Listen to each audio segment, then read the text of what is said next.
तो हेलो दोस्तों, स्वागत है आप सभी का न्यू लाइफ स्नेहा फाउंडेशन के एजुकेशन हब में।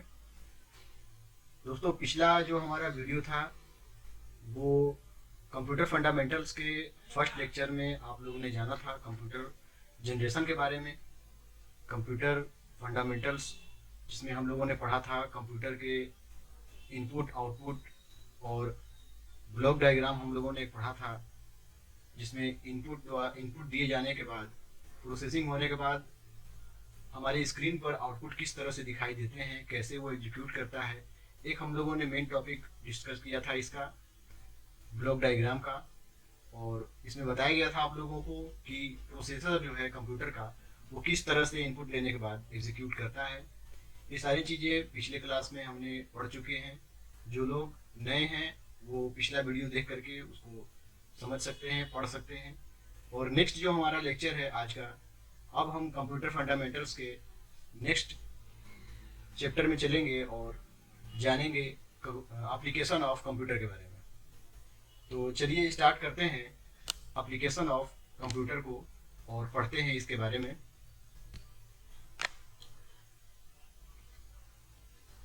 डाटा प्रोसेसिंग जो आपकी स्क्रीन पर दिख रहा है, इसमें कुछ ऐसे शब्द आपको मिलेंगे जो आपको जानना जरूरी होगा और समझना भी जरूरी होगा।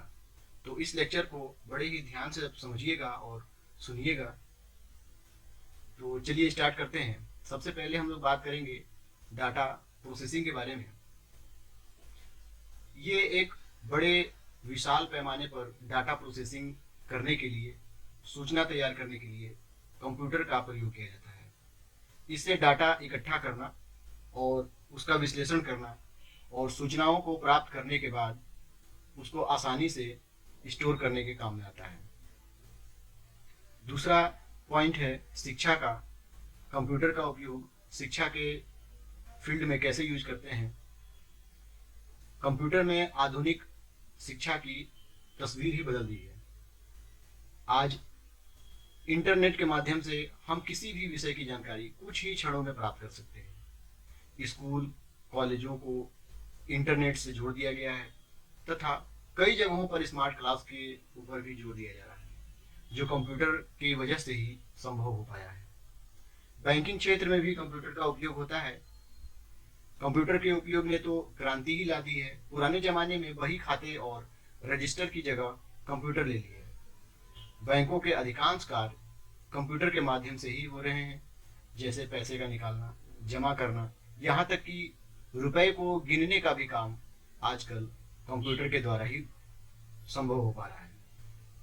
कम्युनिकेशन के क्षेत्र में भी कंप्यूटर का उपयोग हम लोग करते हैं। जैसा कि आपको पता होगा, 4G इंटरनेट को आज बच्चा बच्चा प्रयोग कर रहा है। कंप्यूटर तकनीक ने संचार के क्षेत्र में इंटरनेट के प्रयोग को संभव बनाया है और इंटरनेट ने संचार क्रांति को जन्म दिया है। मनोरंजन के क्षेत्र में भी हम कंप्यूटर का ही उपयोग करते हैं। मल्टीमीडिया के प्रयोग ने कंप्यूटर को बहुआयामी बना दिया है। कंप्यूटर प्रायः आप देखते होंगे सिनेमा, टेलीविजन, वीडियो गेम और सभी कार्यों में मनोरंजन के लिए कंप्यूटर का ही उपयोग किया जाता है।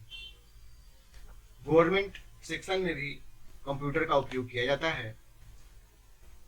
हर एक संस्थान में अपना एक आंतरिक प्रशासन होता है और प्रशासनिक कार्य कंप्यूटर से ही किए जाते हैं। साथ ही साथ सरकारी योजनाओं का लाभ भी आसानी से किया जा सकता है। सुरक्षा, सिक्योरिटी के पर्पज से भी हम कंप्यूटर को यूज करते हैं। जैसा कि आपको पता होगा, आज बिना कंप्यूटर के हमारी सुरक्षा व्यवस्था बिल्कुल कमजोर हो जाएगी। एयरक्राफ्ट ट्रैक करने में, हवाई हमले, सीसीटीवी कैमरे, कंप्यूटर के उपयोग से ही इसको कंट्रोल किया जाता है। कॉमर्स के क्षेत्र में भी कंप्यूटर का ही उपयोग होता है। जैसे दुकानों में, बैंक, बीमा, क्रेडिट कंपनी इत्यादि में कंप्यूटर का ज़्यादा से ज़्यादा उपयोग किया जाता है। कंप्यूटर के बिना काम करना बिल्कुल भी असंभव के बराबर आज के समय में हो चुका है। इंडस्ट्री में भी कंप्यूटर का ही उपयोग होता है। जैसे कुछ एग्जाम्पल हम देखते हैं, बहुत सारे औद्योगिक संस्थान जैसे स्टील, केमिकल, तेल कंपनी इत्यादि कंप्यूटर पर भी निर्भर हैं और सभी क्रियाओं के लिए वास्तविक नियंत्रण के लिए भी कंप्यूटर का उपयोग करते हैं। मेडिकल मेडिकल के क्षेत्र में भी कंप्यूटर का ही उपयोग होता है। चिकित्सा के क्षेत्र में देखेंगे आप, कंप्यूटर का उपयोग विभिन्न शारीरिक रोगों का पता लगाने के लिए किया जाता है। रोगों का विश्लेषण और उसके निदान की भी कंप्यूटर के द्वारा ही संभव हो पाता है। आधुनिक युग में एक्सरे, सीटी स्कैन, अल्ट्रासाउंड इत्यादि विभिन्न क्षेत्र में कंप्यूटर का व्यापक उपयोग होता है। तो ये थे कुछ शॉर्ट्स कंप्यूटर के उपयोग। वैसे तो अगर गिना जाए तो बहुत सारे उपयोग हैं कंप्यूटर के, जो हर क्षेत्र में बिना कंप्यूटर के ये असंभव है। तो ये थे कुछ कंप्यूटर्स के अनुप्रयोग, उसके उपयोग के कहाँ कहाँ कंप्यूटर का उपयोग होता है। इस वीडियो में हम लोगों ने ये जाना। अब नेक्स्ट चैप्टर पे चलते हैं, जो जनरेशन ऑफ कंप्यूटर का होगा। कंप्यूटर की कितनी पीढ़ियाँ हैं और कौन कौन सी पीढ़ी में कौन कौन से कंप्यूटर बने हैं, इस पर हम लोग स्टडी करेंगे। कंप्यूटर की 5 जनरेशन हैं और सभी जनरेशन का हम लोग डिटेल में इसको जानेंगे एक एक करके। तो सबसे पहले हम स्टार्ट करते हैं कंप्यूटर की पहली पीढ़ी। कंप्यूटर की पहली पीढ़ी 1940 से लेकर के 1956 ईस्वी तक चला। इसमें कंप्यूटर में सर्किट के लिए निर्वात पंप का और मेमोरी के लिए चुंबकीय ड्रम का उपयोग किया जाता था। इसे रखने के लिए पूरे रूम की जरूरत होती थी। मतलब कि एक जितना बड़ा हमारा रहने वाला रूम होता है, उस रूम के बराबर ये कंप्यूटर होता था। बहुत ही बड़े मात्रा में इसकी सिस्टम हुआ करती थी, जिसको हैंडल करना थोड़ा सा मुश्किल होता था लोगों के लिए, लेकिन अपना काम उससे लोग कर लिया करते थे। इसे मशीनी भाषा में कमांड देना होता था। मशीनी भाषा, जैसे कि हमने आपको पिछले वीडियो में बताया था, जब हम लोग कंप्यूटर्स के फंडामेंटल के चैप्टर में कंप्यूटर के बारे में पढ़ रहे थे, तो मैंने आपको बताया था मशीन भाषा वो होती है जो 0 और 1 के फॉर्म में इनपुट एक्सेप्ट करता है। तो ये जो कंप्यूटर था, ये फर्स्ट टाइम केवल और केवल 0 और 1 के फॉर्म में ही कोडिंग के भाषा में ही ये इनपुट लेता था। इसका उपयोग बहुत महंगा होता था और इसके लिए काफ़ी बिजली भी लगती थी और यह बहुत अधिक और जल्दी गर्म हो जाता था।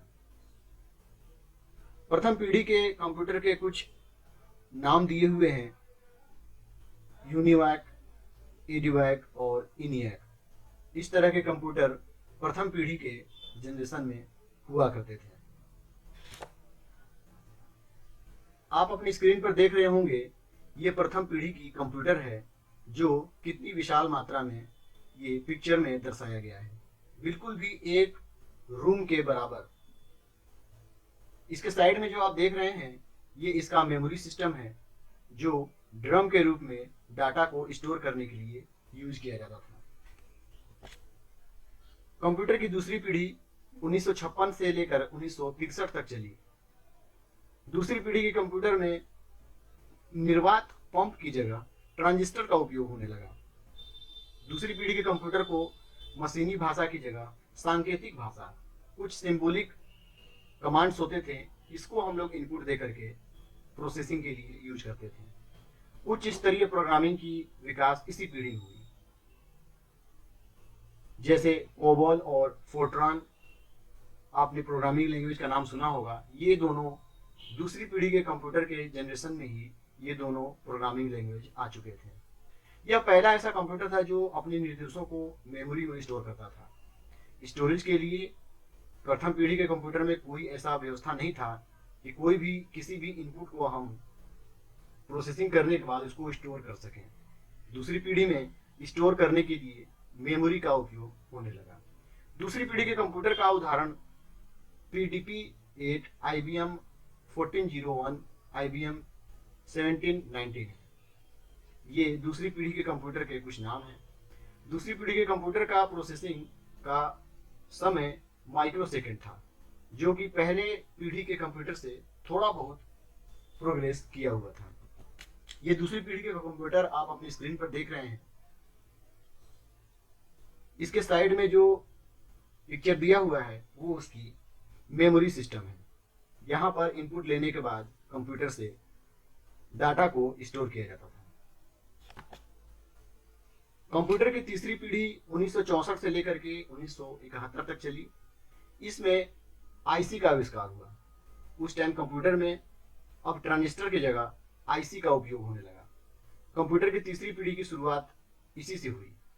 आईसी का विकास जे एस किल्बी ने किया था।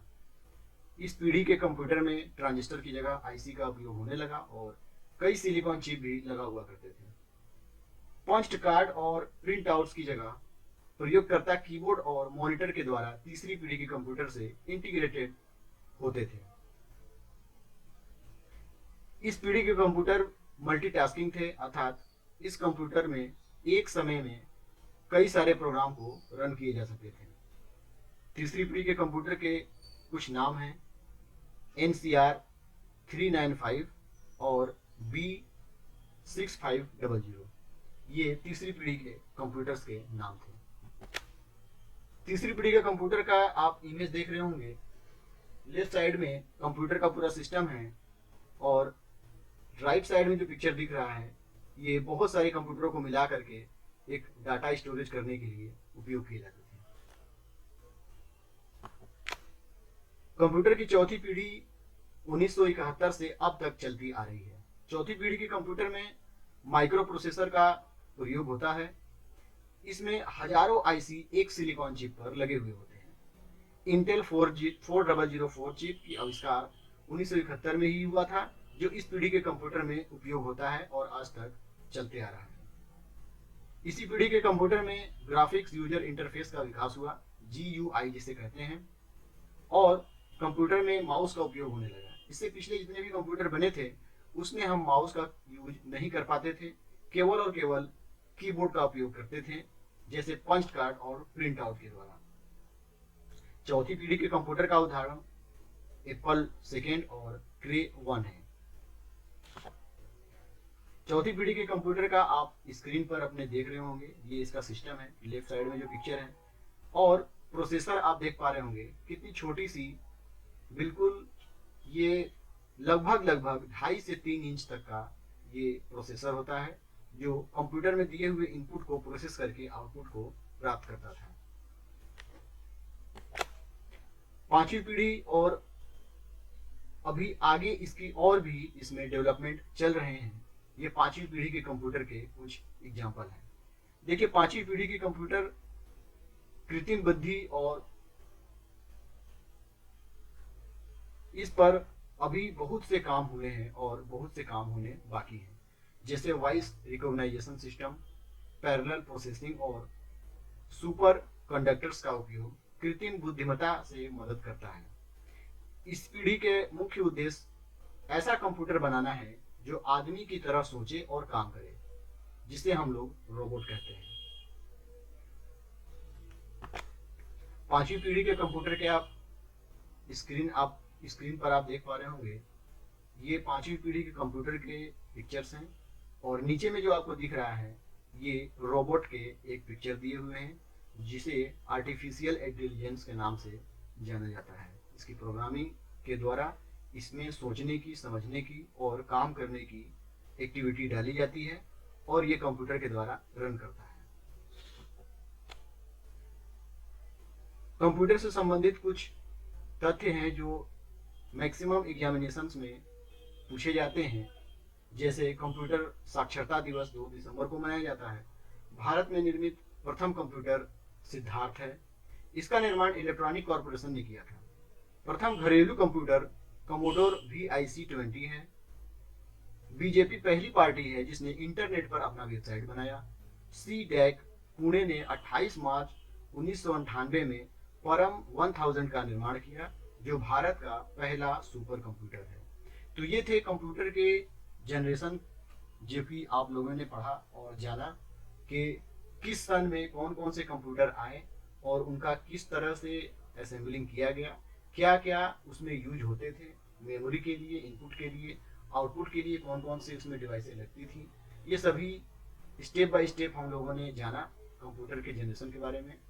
नेक्स्ट जो क्लास होगा हमारा वो प्रैक्टिकल से संबंधित होगा, और अब हम कुछ प्रैक्टिकल करके जानेंगे कि कंप्यूटर को ऑपरेट कैसे करते हैं। इस वीडियो में इतना ही। नेक्स्ट वीडियो के लिए आप इंतज़ार करेंगे और सेम समय पर वीडियो को अपलोड किया जाएगा। Thank you.